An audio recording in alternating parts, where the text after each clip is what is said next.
개인용달 넘버 매매 후 3개월이 지나 발급된 택배 넘버로 보험 승계 가능한가요?에 대한 답변을 하려고 합니다. 결론부터 말씀드리면 가능합니다. 그런데 조금의 요령이 필요합니다. 저 같은 경우 보험업에 종사해 본 적이 없어 아는 게 사실은 별로 없습니다.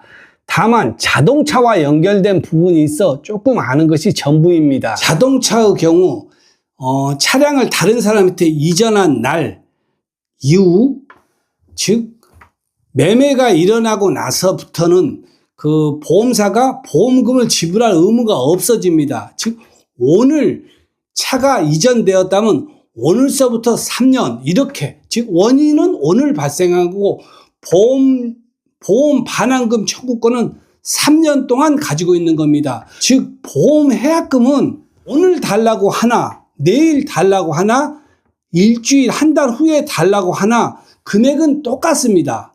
따라서 택배 넘버를 받기 위해 개인용달 넘버를 매매한 경우에는, 즉 해약 서류, 그러니까 그 다음 사람으로 이전된 등록증, 등록 원부만 가지고 보험 해약을 하면 안 됩니다. 그대로 놔두고 있다가 한 3달, 4달 후에 택배 넘버가 나오면 그때 결정하는 것입니다. 개인용달 넘버를 매매해서 다음 사람으로 이전된 자동차 등록증 복사본을 보관만 하고 있다가 한 서너 달 정도 지나서 택배 넘버 신청을 하게 되면 예비허가가 나올 것입니다. 그 예비허가가 나온 다음에 배넘버를 붙일 때 보험이 필요할 것입니다. 그때 이제 계산을 해보는 겁니다.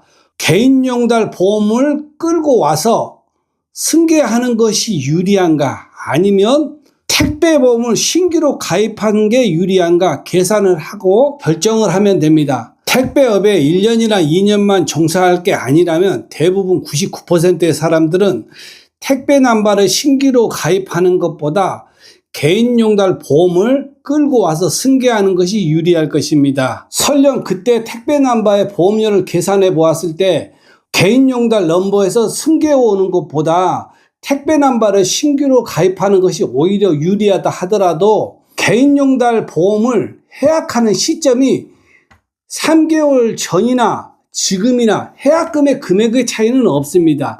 따라서 개인 넘버를 가지고 택배업에 종사하시는 분 중에서 택배 넘버를 받기 위해 개인용달 넘버를 매매하는 경우에는 매매 후 즉시 보험을 해약하는 것보다 택배 넘버가 나오고 난 뒤에 결정하는 것이 맞을 것 같습니다. 다시 한번 설명하면 개인용달 매매 후 보험 해약 서류 확보, 택배 넘버 부착할 때 보험은 개인용달 보험 승계할까 아니면 택배보험 신규로 가입할까 결정하면 될 것입니다. 이 정도 설명을 하였으면 택배업에 종사하시는 분 중에 개인용달을 가지고 있는 분이 넘버를 매매하고 그 다음에 택배 넘버를 시청하는 그 공백기의 보험을 어떻게 처리하는 것이 맞는가에 대한 설명은 어느 정도 이해가 되었을 것 같습니다. 내용 중에 설명이 미비하여 부족한 점이 있으면 댓글로 남겨주시거나 전화 주시면 제가 아는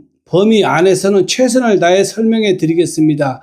영업용 넘버를 사고 파는 데에만 국한된 딜러가 아니라 용달업이나 택배업에 종사하시는 분들이 기본적으로 알고 있으면 좋을 것 같은 내용도 함께 포함하여 영상을 제작할 생각입니다. 나중에 필요할 때 제 영상 찾으려고 고생하지 마시고 지금 구독, 좋아요, 그리고 알림 설정 부탁합니다.